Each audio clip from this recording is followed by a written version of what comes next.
Nuestro diario vivir está poblado por múltiples acciones.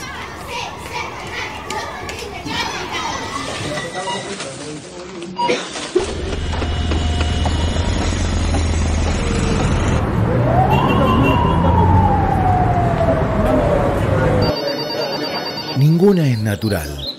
Todas contienen una explicación. En escenas de la vida cotidiana buceamos los porqués. Destejemos la trama de la construcción social. Escenas de la vida cotidiana. Nuestro espacio colectivo, en la casa común.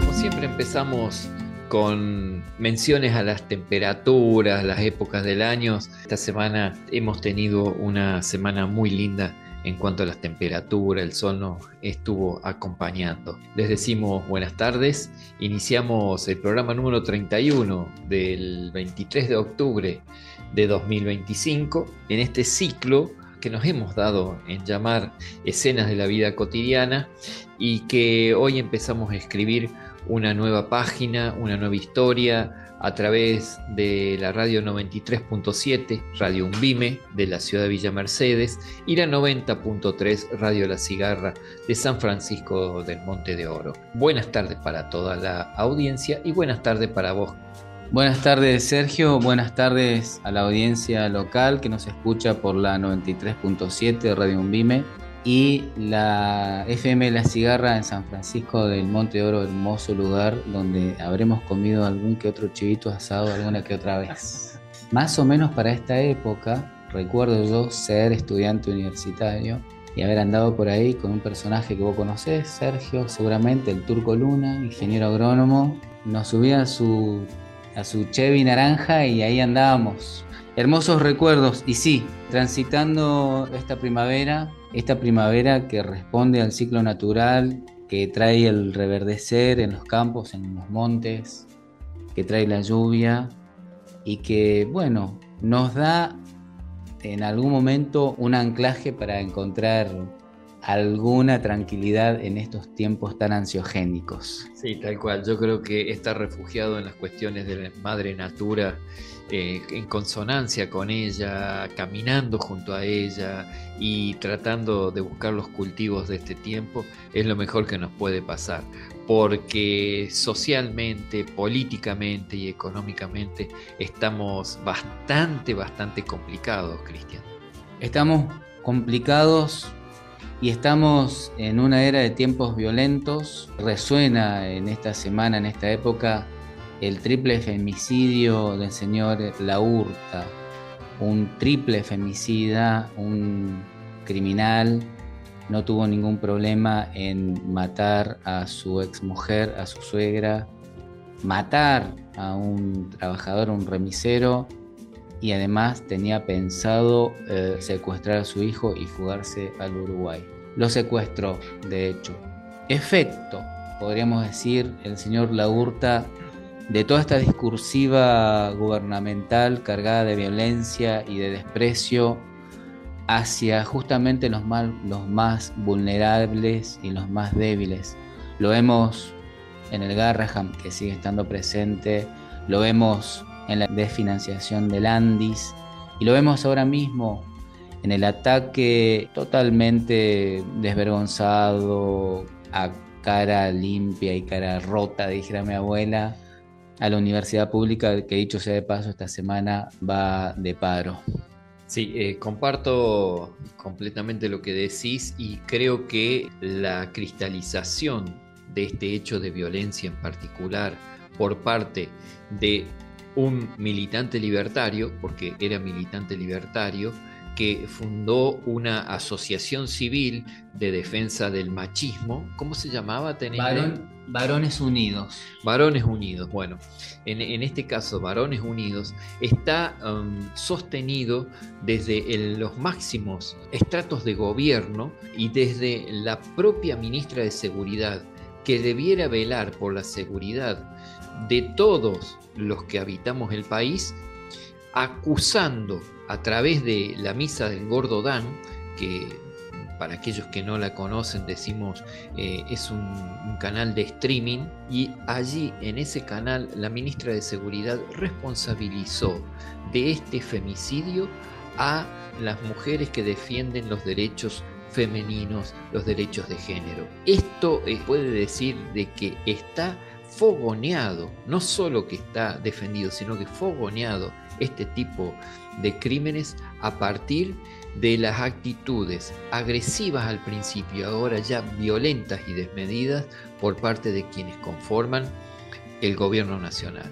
El propio presidente ha insultado muchísimo a mujeres periodistas. Últimamente, la semana pasada, a la periodista de TN que le hizo la pregunta del millón a Mr. Trump si iba a ayudar o no a la Argentina y en qué condiciones las iba a ayudar, le dijo de todo Milei a esta chica, cuando sabemos las cualidades profesionales que tiene y que lo que menos tiene es disfrazada de zurda, como él lo dice en modo peyorativo y de insulto. Empezando por el presidente, doy ese ejemplo solo, pero en cada semana tenés 2 o 3 ejemplos.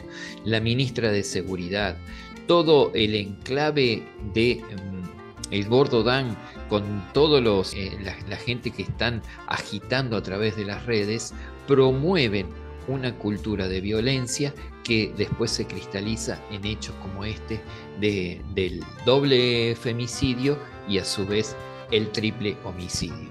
Muy bien la aclaración del doble femicidio y el triple homicidio. Cabe recordar que desde que está el señor Milei presidiendo esta nación, hemos tenido un aumento en los femicidios, un aumento en la violencia de género, y de la mano de un desmantelamiento y desfinanciación a toda una estructura que en su momento se llamaba Ministerio de la Mujer, recordarás, y que justamente atendía, contenía, formaba y educaba para dar la verdadera batalla cultural en contra de lo que es el patriarcado, en contra de lo que es el machismo, porque lo que parece ser que no entiende ni el Gordo Dan, ni Bullrich, y obviamente este homicida femicida no lo entendió jamás, es que la estructura de poder dominante que emana desde el patriarcado nos oprime por igual, o mejor dicho, nos oprime tanto a varones y en especial a mujeres. No por igual, pero sí somos todos oprimidos en ese contexto. No obstante, se me viene en este momento la frase del Quijote, ¿no? Ladran Sancho, señal que cabalgamos. Importante la concurrencia de la gente que se autoconvocó el 17 de octubre, esta vez frente al balcón de la expresidenta Cristina. Creo que lo interesante de este 17 de octubre es que está trascendiendo la lógica del peronismo y que está pasando a ser una manifestación popular, esa necesidad de empezar a marchar en contra de toda esta lógica expoliadora, porque este gobierno ha habilitado la expoliación de todos los recursos naturales de este país, utilizando nuevamente, vuelvo a repetir y remarcar, la violencia, demonizando a pueblos originarios, acusando a los mapuches de terroristas, diciendo que son los que inician los incendios ahí en los bosques nativos de la Patagonia, cuando son esos mismos pueblos originarios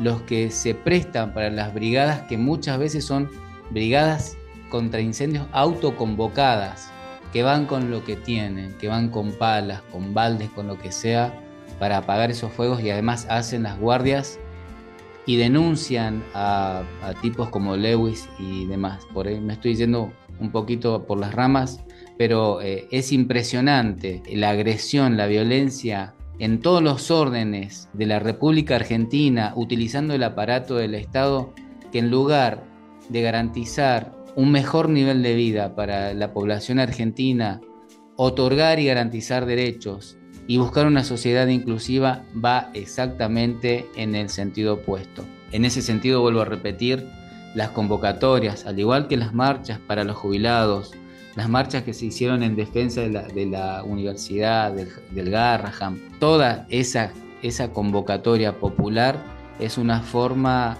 donde la resistencia se está mostrando en nuestro país. Y esto tiene un correlato interesante en el norte, con las manifestaciones vos me dijiste la cantidad de gente, eran millonadas de personas, 7 millones de personas en Estados Unidos diciendo que no quieren rey, en contra de Trump. El mismo que tiene ese histrionismo ridículo, esa actitud imperial, el mismo que dice que quiere ayudar a Javier Milei. Lo de Estados Unidos es para analizarlo particularmente en cómo se dio esta situación este fin de semana, esa protesta de decir no king, no queremos un rey, no queremos el fascismo, porque concretamente tenemos gobiernos fascistas en estos momentos. Y vuelvo a la cuestión de género. Felicitas Bonavita es una periodista de Buenos Aires que en este momento está en la AM530 y ella viene denunciando situaciones relacionadas con los narcos. Este fin de semana recibió una amenaza muy concreta contra su vida y entonces más allá de lo que podemos decir, nos solidarizamos con la situación que está viviendo. Es una mujer a la que se está amenazando. Lo mismo que vos decías de Cristina, con Cristina resolvió la Corte Suprema de Justicia en 45 días, lo que con Machado tardó más de 3 años en resolverlo, y lo resolvió por la gran presión social que implicó que Esper apareciera con el contacto narco. Y esas son cosas para tenerlos muy en cuenta. Entonces, con estos dos datos de la cuestión de violencia de género, creo que podemos pasar a cómo vamos a desarrollar el programa de hoy. Y en el programa de hoy justamente vamos a abordar la violencia de género. Una violencia que no se limita a los hechos visibles, sino que se enraiza en nuestra cultura, en los vínculos, en la diacronía de la historia. Una violencia que nos interpela como sociedad, pero también como personas. Para pensar en todo esto, hoy conversamos con Nicole Burgeat, psicóloga social argentina, pero que reside en la campiña de Uruguay, diplomada en estudios feministas y acompañante territorial en situaciones de violencia de género.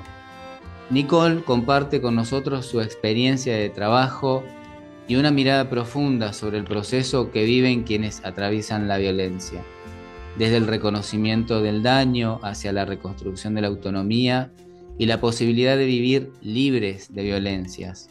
En sus palabras hay reflexión, sensibilidad y también esperanza, porque como ella dice, trabajar la violencia de género no es solo acompañar víctimas, sino transformar la cultura que la produce.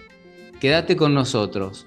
Vamos a compartir una conversación que nos invita a pensar, a sentir y sobre todo a indagar en nuestras propias matrices de aprendizaje. Volvamos en el tiempo, la entrevista de la semana pasada a Martín Aguilar, joven escritor y activista de Villa Mercedes, nos ha compartido su modo de habitar el arte como una práctica comunitaria. A través de su testimonio descubrimos cómo la escritura puede ser una herramienta de defensa, de memoria y de transformación.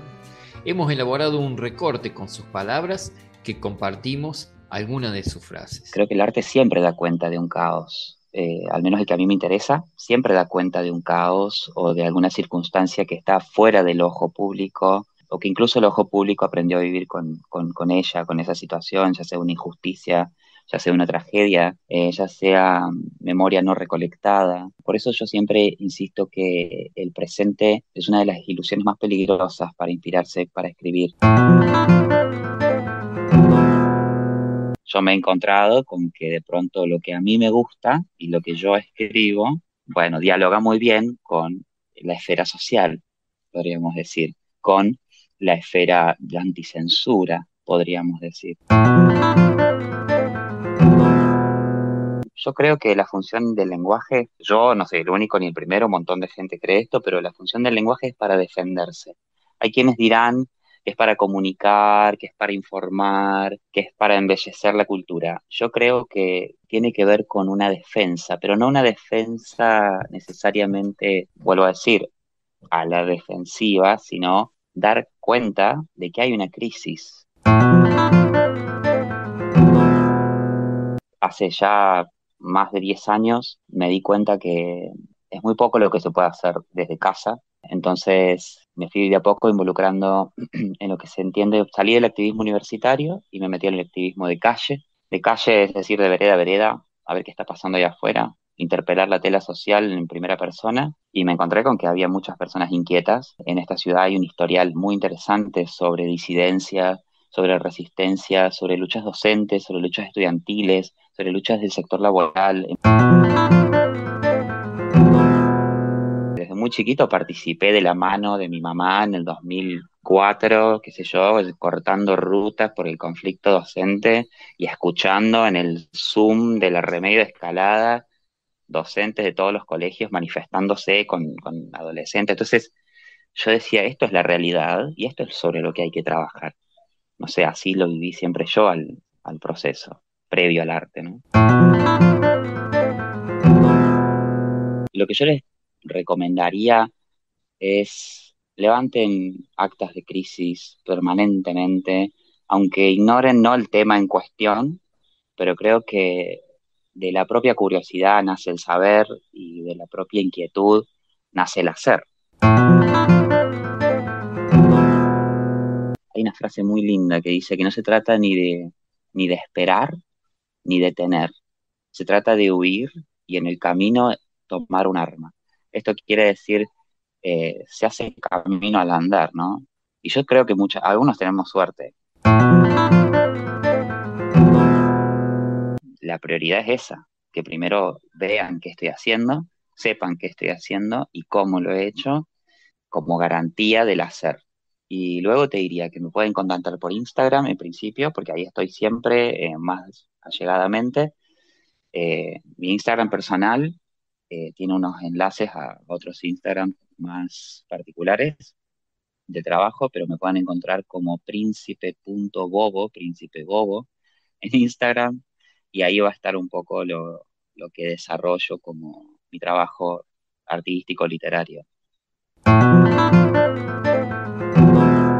Escenas de la vida cotidiana, nuestro espacio colectivo, en la casa común. Repasábamos las palabras que nos dejó Martín Aguilar en tiempos de incertidumbre y de repliegues individuales. Esta conversación nos invita a repensar el sentido social del arte y nos recuerda que lo colectivo sigue siendo el corazón de lo humano. Ahora nos sumergimos en el primer tema musical. Nos vamos a situar en un teatro de Francia. Allí, el grupo boliviano Calamarca nos ofrece el tema Mamita. Está acompañado por una gran orquesta y un coro de aproximadamente 100 personas, niños, jóvenes y adultos.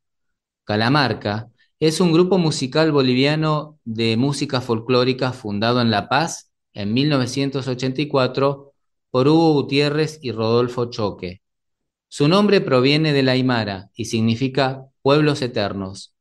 Es conocido por fusionar instrumentos andinos y electrónicos.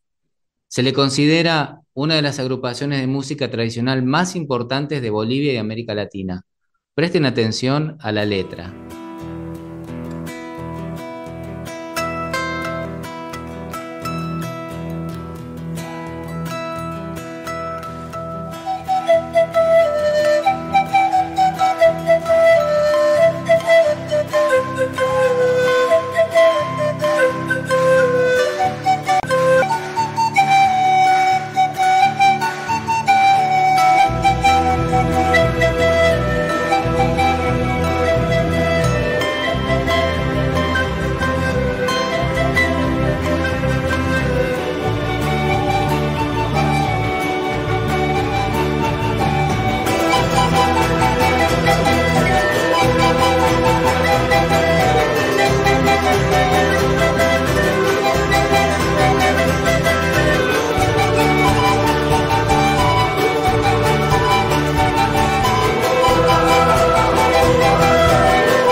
el sol se levanta en el campo helado, con tu pollera usada por los años. Que baile en el viento del altiplano, hacemos ovejitas a la cordillera.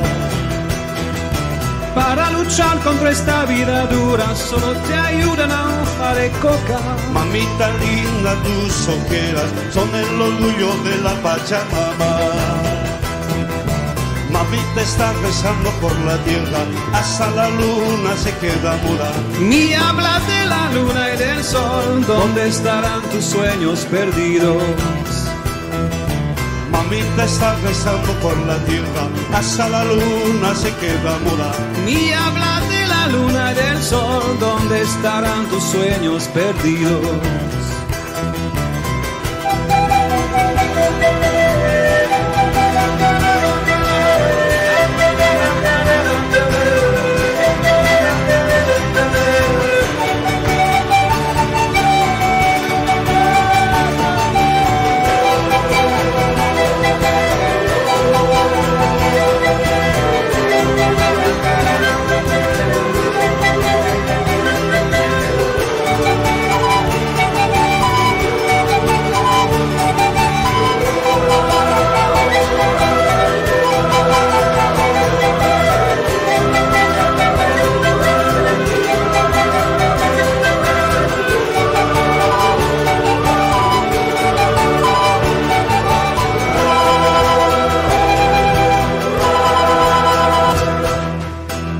Suela de callos se ha formado, en tu piel se alojará por la helada. Tu vientre, tus senos son arrugadas, como la tierra que ha dado tanto fruto.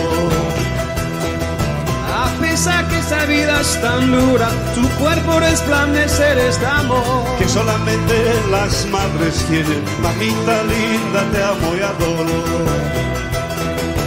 Te vas bailando en tu altiplano como una estrella guaraguarita. La luna refleja tus tengras negras, hilan con hilos de plata. Te vas bailando en tu altiplano como una estrella guaraguarita. La luna refleja tus tengras negras, tejidos con hilos de plata.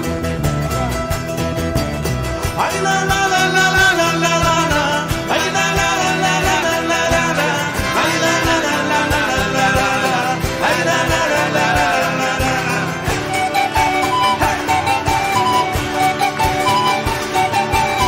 Ay, la la la la la la la la, ay, la la la la la la la la, ay, la la la la la la la la, ay, la la la la la la la.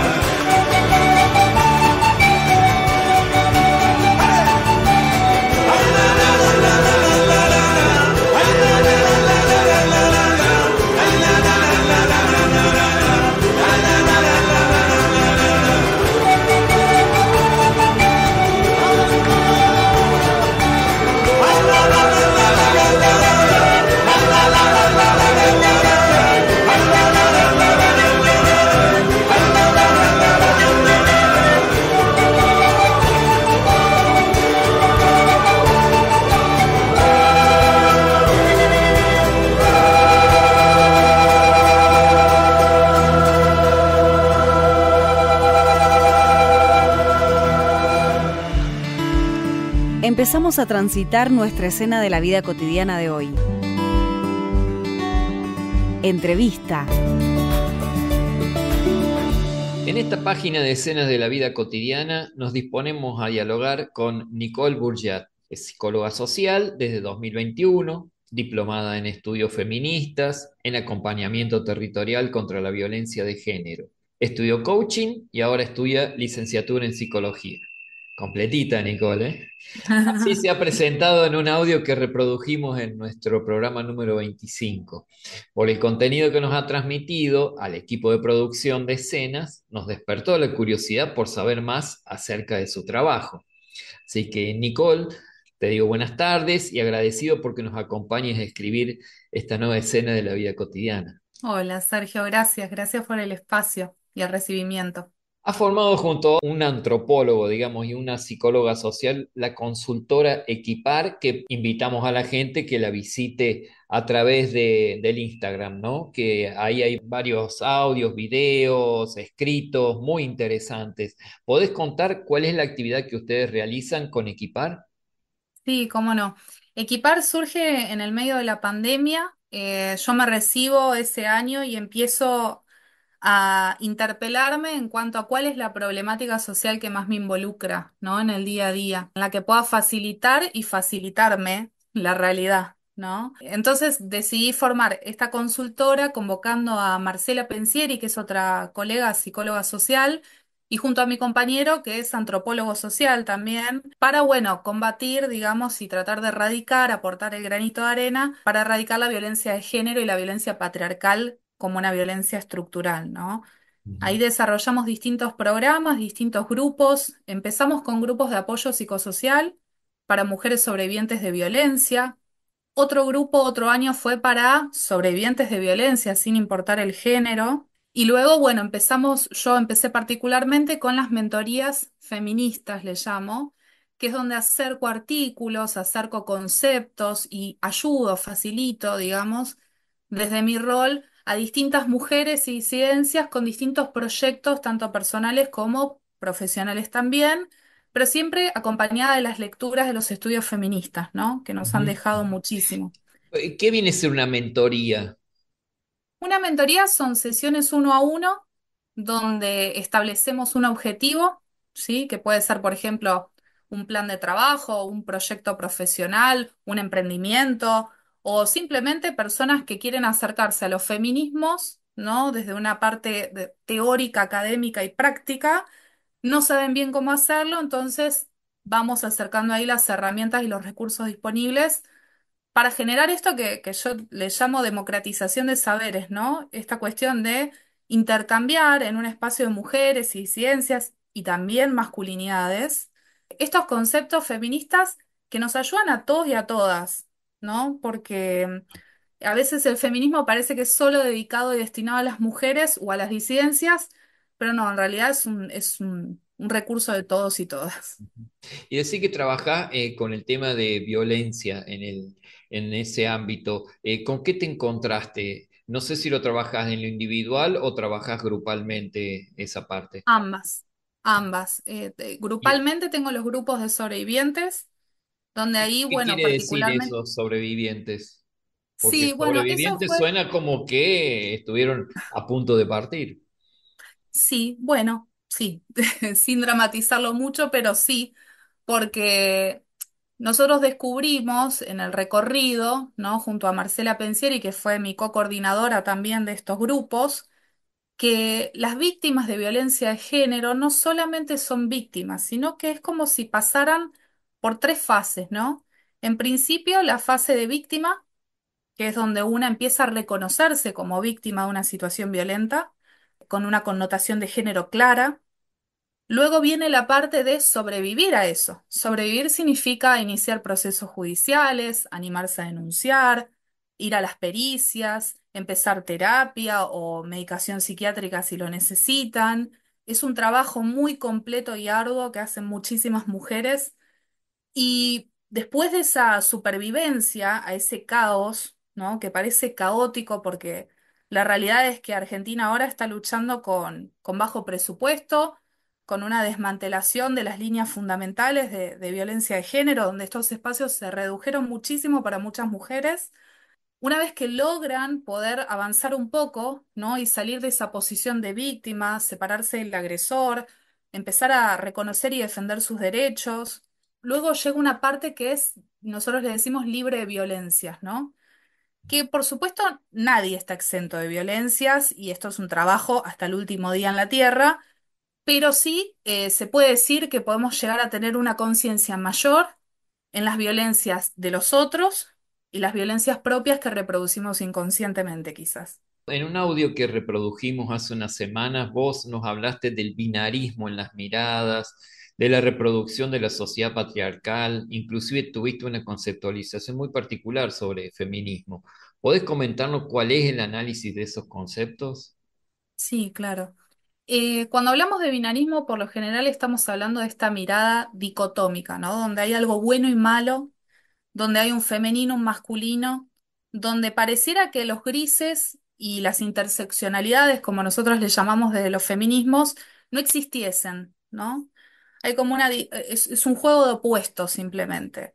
Cuando en realidad son muchos los matices, son muchas las realidades. No es lo mismo una mujer que nace porteña en el medio de la ciudad con ciertos recursos económicos que una mujer rural con bajos recursos económicos, aunque ambas sufran violencia de género, por ejemplo. Y no es lo mismo tampoco una mujer que una masculinidad que también sufre la misma violencia patriarcal, pero nació con el privilegio quizás de ser una masculinidad, Claro. ¿no? Y eso no quita tampoco la complejidad que tiene eso, ¿no? Una de las últimas cosas que estoy desarrollando como concepto y tratando de implementar en mi área de trabajo es precisamente poder invitar a las personas a que no se comparen privilegios ni situaciones en el sentido de ver quién es más oprimido que el otro.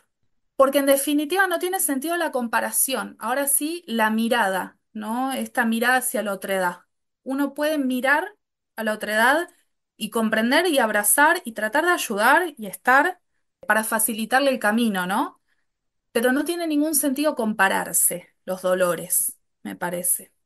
Vos sabés que me traes a recuerdo, como verás, mi barba blanca implica años, y cuando salíamos de la dictadura militar, cuando nos juntábamos con los presos políticos, cada uno hablaba de los voltios que habían pasado por su cuerpo y había una competencia en cuanto a las picanas que habían recibido. Y era, como decís vos, una competencia por quién sufre mayor dolor. Es muy fuerte eso en el ámbito grupal. Sí, es muy fuerte y divide en vez de unir, ¿verdad? Porque Tal también me ha cual. pasado, he trabajado con colectivos de personas trans y también he tenido un gran hallazgo que yo iba sesgada pensando que quizás, no sé, quizás la cuestión de violencia de género era una cuestión de varones cis y mujeres cis y en realidad no. En realidad, también dentro de los colectivos trans se disputa quién es más trans que el otro o quién sufrió más que el otro, o no es lo mismo una mujer trans que un varón trans, en Ujú. cuanto a las desigualdades de los caminos y los desafíos, ¿no? Claro. De hecho, hay algo que es muy polémico y todavía no lo tengo muy claro, sinceramente, pero me animo a compartirlo como para reflexionarlo, es esto de que muchas veces quienes llegan al poder, si uno observa, son mujeres trans y no varones trans. Ujú. Los varones trans yo no los veo mucho en los lugares de poder, en las listas de diputados o en algún panel periodístico de algún canal de televisión. No veo mucho. Y también me lleva a reflexionar por qué, ¿no? No tengo Claro. una respuesta. Y en los posteos vos haces mucho énfasis en la mirar al otro, en esa otredad. ¿Por qué haces tanto énfasis en la otredad? Porque creo que es la única manera de vivir y de convivir, Ujú. ¿no?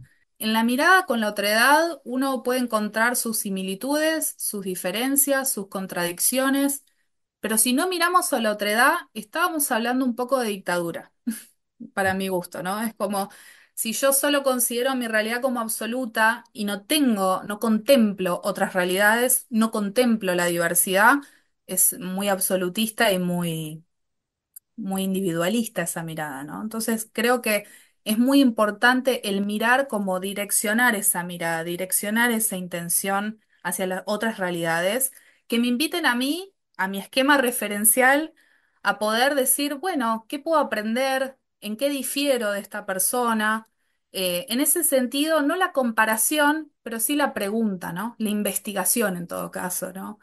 La profundización de esa otra realidad y cómo me interpela a mí, ¿Y el ¿no? contexto ayuda ahora? El contexto actual de Argentina, no.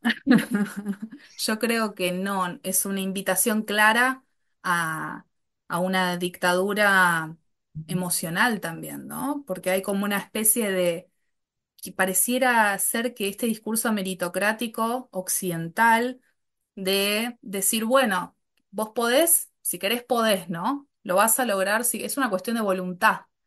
La Mm. verdad que no, ¿no? Es muy atrevido decir eso de 51 millones de personas con realidades diferentes en todo el territorio argentino. Es como un disparate pensar eso. Es negar el Eh, sistema, como que la sí. cuestión del sistema es el que te determina, el sujeto individual que puede hacer. Yo sigo a un filósofo latinoamericano fallecido hace poco, Enrique Dussel, que él siempre decía que vivíamos, nacíamos en comunidad y moríamos en comunidad, y que nacíamos a través de un ombligo y de ese cordón umbilical que nos une a otra persona. Y esa persona a su vez necesita de una comunidad que la asista también en todo momento y a partir de ahí nos desarrollamos comunitariamente. Y lo que está negando la comunidad es justamente esta, si se puede llamar, este neoliberalismo o los libertarios en este momento que niegan la comunidad para hacer prevalecer ese individualismo y además exacerbado en cuanto a mostrarse con las mejores virtudes, pero no para mostrar la mejor virtud, sino para desacreditar a ese otro, esa otredad de la que vos estás hablando. Tal cual. Y a la vez, bueno, es muy parecido a la violencia de género, si lo miramos sistémicamente, ¿no? El tipo de perversión, el tipo de narcisismo y de psicopatiada, ¿no? Que hay también en estos roles de poder, mayoritariamente encarados por varones cis, pero también hay mujeres cis, hay que decirlo, que copian ese modelo patriarcal, que creen pertenecer a cierto estatus cuando en realidad no, si te le quitan el derecho a una, te lo van a quitar mañana a vos, ¿no? O sea, no importa qué tan bien imites a un patriarcal, corres riesgo igual. Hay como una disociación de ese sentido de percepción. La disociación es tal que, bueno, lo vimos los últimos días, ¿no? El show increíble que montó Milei en un Movistar Arena, negando absolutamente todo, negando a Spert, negando la situación económica, negando el 3%. Entonces ahí es como, es muchas veces el agresor actúa, ¿no? Dentro de una relación violenta o la agresora dentro de Sí. una relación violenta patriarcal, ¿no? Esta Con una cosa gran de carga de mentiras, ¿no?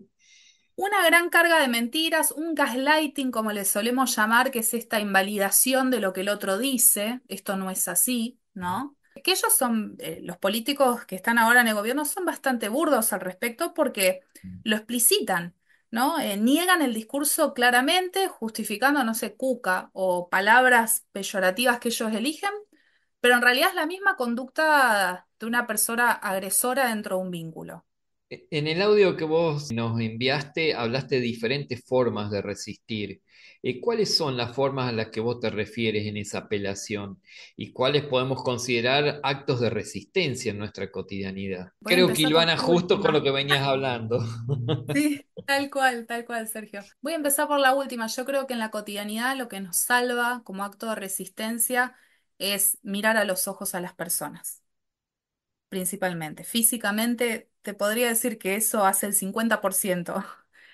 Y luego, por supuesto, establecer espacios de diálogo, establecer espacios seguros de diálogo, ¿no? Con un otro. Y con uno mismo también, ¿no? No pensar que uno mismo tiene resuelto todo el tema de la violencia. Al contrario, nosotros estamos consumiendo pasivamente violencia Claro. del gobierno, del sistema, de la crisis mundial que hay. Todo el tiempo, por el noticiero, por las redes sociales, estamos consumiendo violencia. Entonces, tenemos que saber que el cuerpo mismo y las acciones mismas va a salir la violencia por los poros, ¿no? Entonces es una revisión constante, diría yo, como acto de resistencia, tratar de entender en qué estoy agrediendo yo hoy a mi ecosistema social, en qué estoy beneficiando o no a mi salud mental, que va a estar ligada a la salud mental de un tejido social, ¿no? Tener la responsabilidad de cómo me alimento, ¿no? De todo lo que está sucediendo psicoemocionalmente, cómo me alimento y qué es lo que hago para compostar lo que sea que saque y Mm. resignificarlo, regenerar ahí. Y no seguir reproduciendo un sistema violento. Sí, y esto es para siempre, o sea, no hay una receta y no hay una fórmula exacta. No hay yo le digo siempre a las personas que vienen a los espacios que coordino es, yo no tengo ninguna varita mágica, ni la voy a tener, Y de hecho, yo cierro las sesiones y yo misma me pregunto, ¿qué aprendí de esto hoy? ¿Qué me trajeron estas personas hoy, ¿no? Porque también dentro de los profesionalismos se corre el riesgo de pecar de soberbia, ¿no?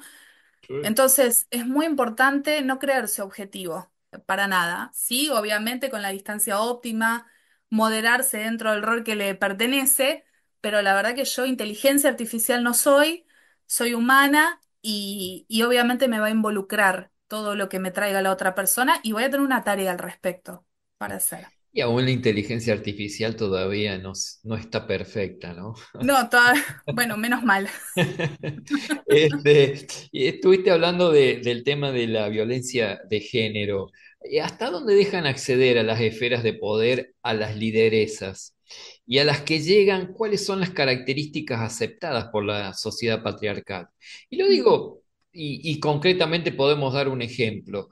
Vimos cómo reaccionó la Corte Suprema de Justicia de la Argentina, que está compuesta por tres varones, cómo reaccionó en 45 días para dejar fuera de juego a la expresidenta argentina, Cristina Fernández, y al varón que tenía hacía 3 años una resolución por una cuestión narco comprobada en Estados Unidos, no resolvía absolutamente nada. Cuando explota todo lo de expert con la cuestión narco, ahí se dignaron a decir, sí, le vamos a otorgar la extradición. Es decir, para el varón tardaron más de 3 años cuando estaba comprobado el delito narco. Para la mujer, con una causa inventada, floja de papeles por donde se la mire, se la condenó y no se le deja ejercer ningún tipo de cuestión pública de por vida. Es decir, hay como diferencias no solo ideológicas, sino que también de género. Sí, tal cual. Yo creo que hay un castigo muy claro dentro de este evento que mencionás. Hay un castigo muy claro y un mensaje muy claro para todas las mujeres argentinas particularmente, y en realidad todas, porque yo creo que Cristina Fernández de Kirchner, fue y es un ejemplo para muchas mujeres en muchos países. No creo que se limite solo en Argentina. Y sinceramente, lo que vemos es una clara cuestión de género que en realidad la vivimos todas las mujeres también en la cotidiana, ¿no? Como decíamos, ¿qué lideresas llegan? Y bueno, las lideresas que llegan son las que adoptan formas patriarcales, por lo general. No quiero generalizar tanto, pero no digo todas, pero la mayoría son estructuras muy narcisistas, son estructuras, bueno, muy perversas, ¿no? Donde aprenden los modos de esa jerarquía patriarcal, porque todavía nos queda mucho trabajo por hacer socialmente, y digo mujeres, varones, personas trans, disidencias. Nos queda mucho trabajo comunitariamente para empezar a dibujar una nueva forma, ¿no? Una nueva forma horizontal de jerarquía o una nueva forma de compartir, intercambiar, delegar, de establecer el poder o no, de apropiarse del poder. Nos falta apropiarnos del concepto poder. Yo creo que el poder viene de hace muchos años por una estructura patriarcal fijada, donde ciertos modos se permiten y otros no. Y si alguna mujer se anima, como a lo largo de toda la historia, se anima a transgredir esas normas y ese formato, y bueno, o va a ser prendida en la hoguera, o va a ser guillotinada, o la van a encerrar, ¿no?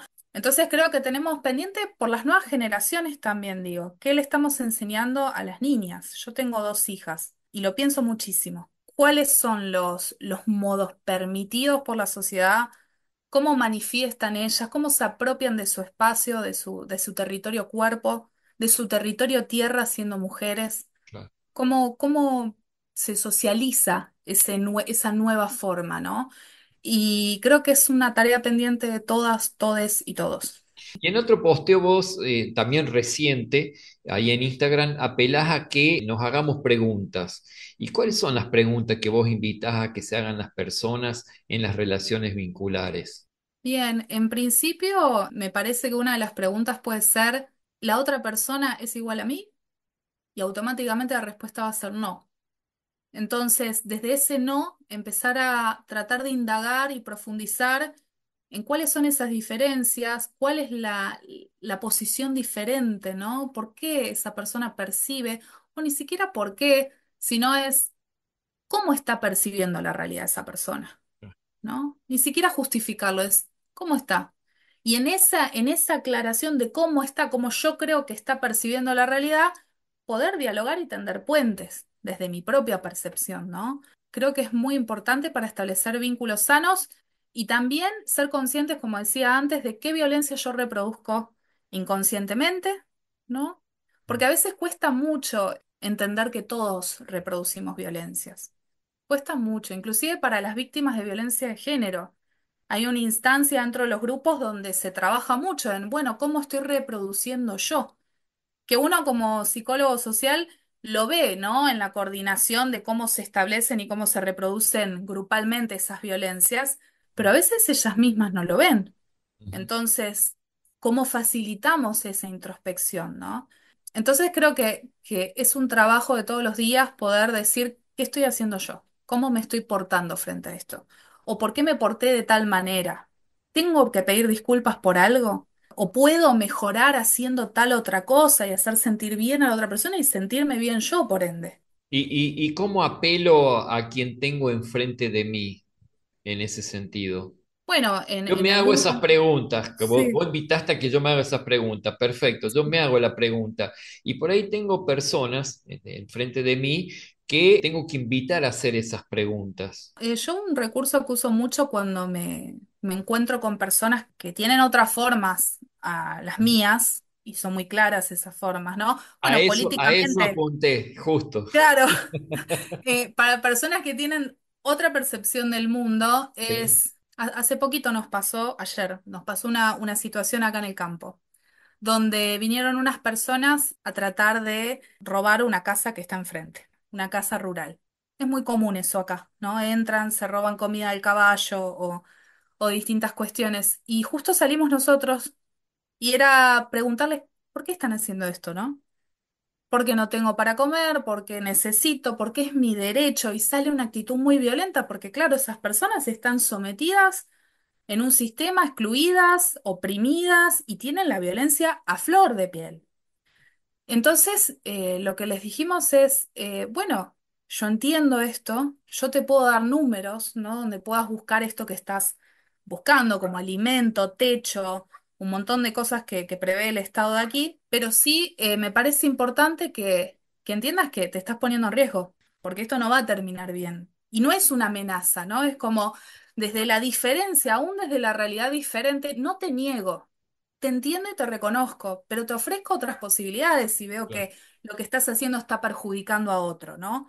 Yo creo que es ofrecer posibilidades, ¿no? Y no mirar otra vez la mirada hacia la otredad, es no compartiré las formas, no compartiré la realidad, pero sí puedo acercar posibilidades. Al referirte en las amistades en la época de adultez, vos hablas de la división y de la jerarquía de géneros, pero haces énfasis en la indefensión aprendida. ¿Podés ampliar qué querés decir cuando hablas de indefensión aprendida? Indefensión aprendida es un concepto que se ha desarrollado por las nuevas masculinidades. Hay unos estudios muy interesantes de profesionales de la UBA. Ahora no recuerdo los nombres, pero te los debo para la próxima. Que ellos trabajan sobre este concepto que es básicamente todo lo que culturalmente se nos asignó a las mujeres de nacimiento, ¿no? Como esta cuestión de quédate callada, mira para abajo, cruza las piernas, tener buenos modales en la mesa, sé correcta, ¿no? No ofendas, no hables, no grites, o sos muy sensible, o en cualquier exabrupto hay como una bajada de línea rápida represora, y eso es una especie de indefensión aprendida, ¿no? Fue todas aquellas conductas, comportamientos que nos vimos obligadas a aprender y no cuestionar desde el nacimiento, desde En los términos de Ana aretes. Quiroga, las matrices de aprendizaje, ¿no?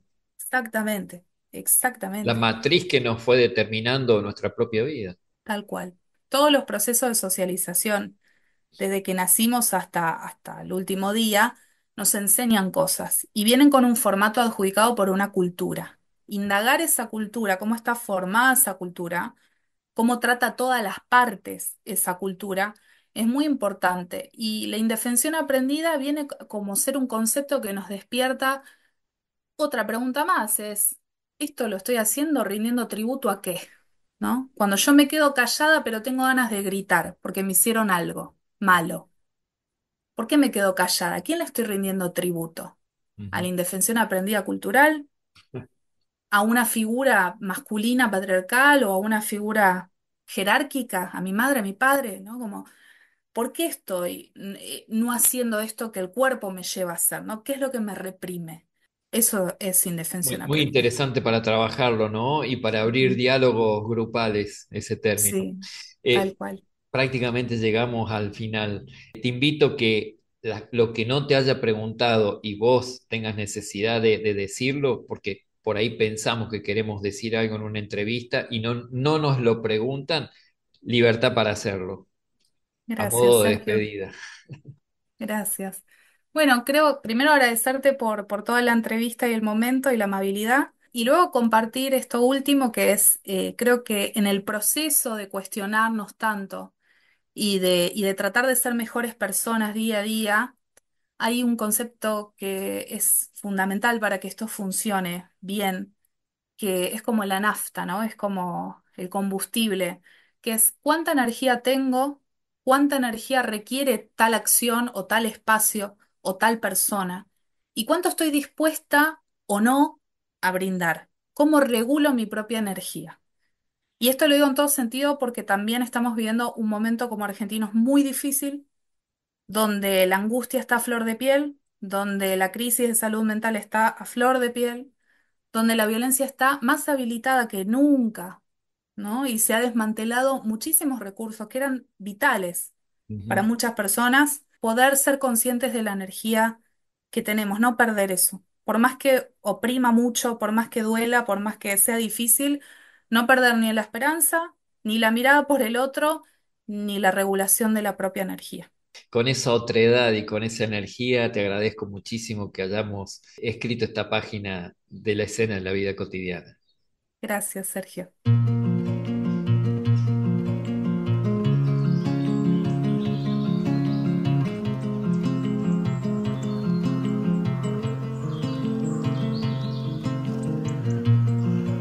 Mi pájaro canta, sediento río al agua, pico al sol. Sus pasos cansan, malherido pero sigue su canción. Ay, oh, oh, hi, ay, oh, oh, hi, ay, oh, oh, hi, yeah. La, re, re, re, re, ay, oh, oh, hi, yeah. Ay, aleira, ari, re, re, re, re, re, ari, re, re, re, re, re, ari, re, re, re, re, re. Ay, ay, ay, ay, ay, ay, ari, re, re, re, re, re, re, re. Cordón de hilo plateado para no perderme este sueño. Un vistazo rápido a mis manos, aún no estoy despierto. Abrazo la vida, vuelo contento, sueño con un mundo libre y que mi canto llegue lejos. Ay, oh, oh, ay, oh, oh, ay, oh, oh, yeah. La, ira, re, re, re, re. Ay, oh, oh, yeah. Ay, ay, ay, ay. Ale, ay, re, re, re, re, re. Ay, re, re, re, re, re. Ay, re, re, re, re, re. Ay, ay, ay.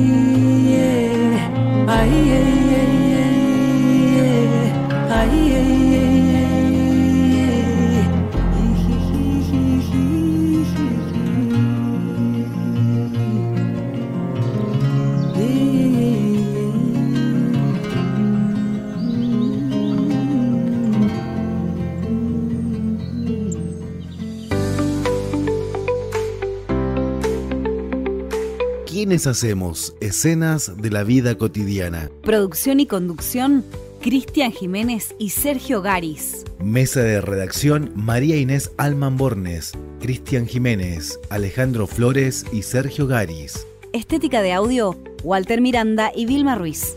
Controles técnicos, Sebastián Agüero.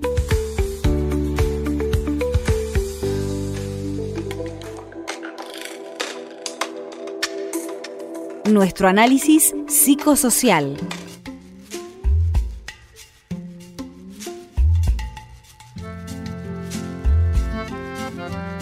El tema que estuvimos escuchando fue Pájaros en la Garganta, en la ejecución de Nara, una cantante colombiana de la ciudad de Manizales. Nara se escribe con doble N mayúscula al comienzo de la palabra. ¿Por qué? Para diferenciarse de otra cantante colombiana que se llama igual que ella. Ella misma en un video se define de esta manera: las canciones de Nara hablan de la cotidianeidad, del sentir, de la emocionalidad. Todo lo que surge es de mi esencia, de lo que me permea el mundo inmortalizado en canción.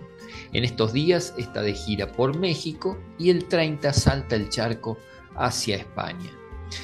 Fue el tema solicitado por Nicole Bourget, nuestra entrevistada del programa.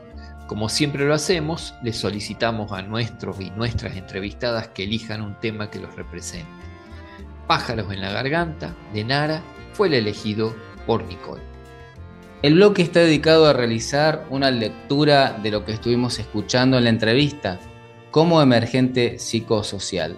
Tenemos la palabra de Nicole Bourget, que tenemos bastantes hilos de dónde tirar para poder hacer algún tipo de comentario sobre sus palabras. A mí me pareció una entrevista que me tocó hacerla por demás fácil en realizar en cuanto a la solidez que tiene Nicole para responder. Esto en los aspectos formales los digo. ¿Por qué? Porque para poder hacer la nota estuve viendo algunas de sus publicaciones en Instagram. Y ahí en Instagram, en Equipar, le decimos a la audiencia, pueden ir a Equipar y ahí aparece ella con varios, tiene varios videos armados con fuerte contenido, todo relacionado con la faz vincular, con la faz de la violencia de género, que es absolutamente rescatable. Esta entrevista dice algunas cuestiones nuevas y enriquecidas, pero tienen como base todas sus publicaciones en las redes sociales, Cristian. Muy rica la entrevista, muy del palo nuestro, digamos. Bueno, ella es colega. Pero para ir al nudo de la cosa, me resonó mucho este punto de partida que ella tiene de reconocer la otredad, que es mutua representación interna. Ese proceso de ver en la otra persona un sujeto que necesita ser escuchado, que necesita ser contenido, que necesita hablar y contar una historia. Al punto de que hay un antes y un después. Un antes donde era víctima y un después donde sobrevivió a esa historia. Nosotros hemos visto muchas veces ese proceso acá muy chiquito en nuestras entrevistas en Escenas de la Vida Cotidiana, cuando estamos entrevistando a alguien y vemos cómo la persona va relatando su proceso y en algún momento de su interior es como que dice: yo hice todo esto, yo hice todo este recorrido y sí. Y es muy interesante ese proceso comunicativo, en este caso con Nicole y su equipo, donde las personas pueden verse a sí mismas y verse en un contexto de superación, de resiliencia, si se quiere, de una historia enferma, de una historia de víctima, de una historia violenta.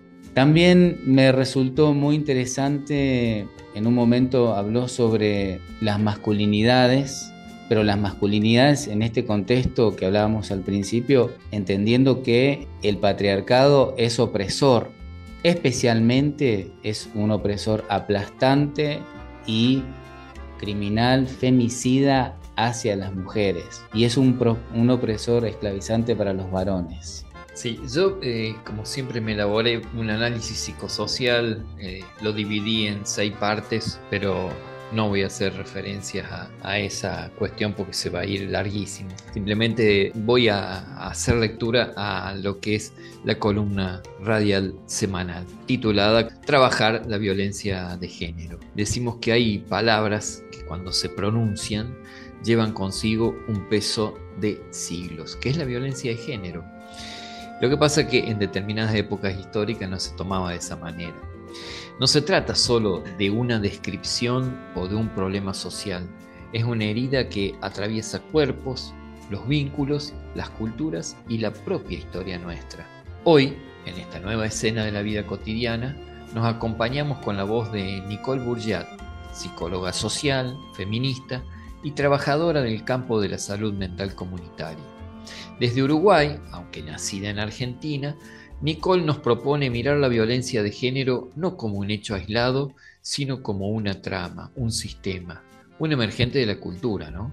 Ella habla de 3 momentos: la víctima, la sobreviviente y la persona libre de violencias. 3 instancias que no son categorías, sino que son distintos caminos. Caminar hacia la libertad de las violencias es un proceso largo, lleno de tropiezos, pero también de descubrimientos, aunque admite que es una lucha para toda la vida, porque en ese tránsito se reconstruye algo más que la autoestima, se reconstruye la mirada sobre una misma y la confianza en el otro.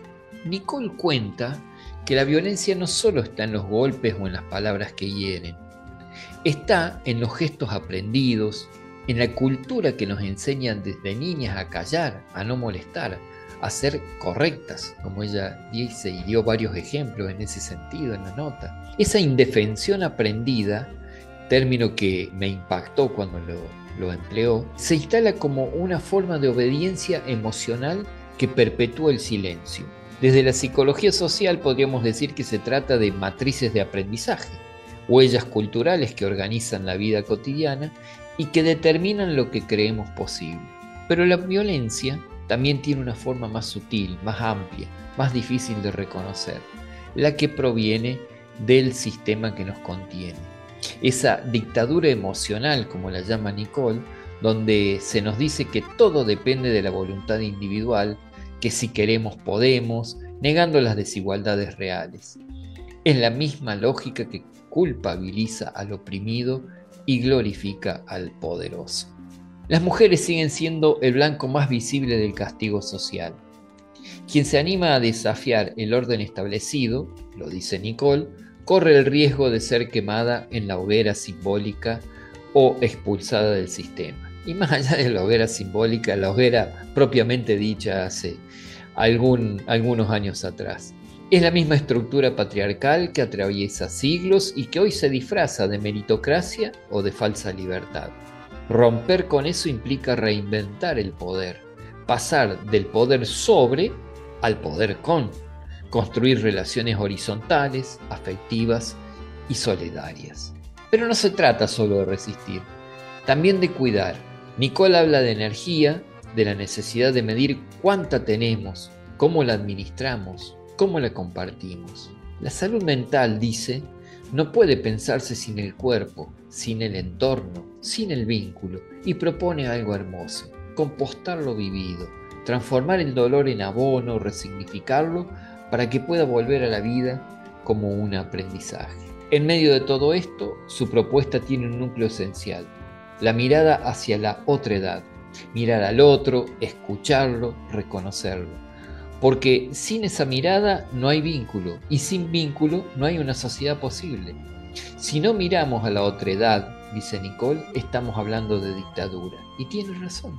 El autoritarismo empieza cuando dejamos de mirar, cuando solo existe mi verdad, mi dolor, mi razón, y el otro no importa. Trabajar la violencia de género acorde con la palabra de Nicole, entonces, no es solo acompañar a las víctimas, es transformar la cultura que produce la violencia, y ahí está la esencia de la cosa.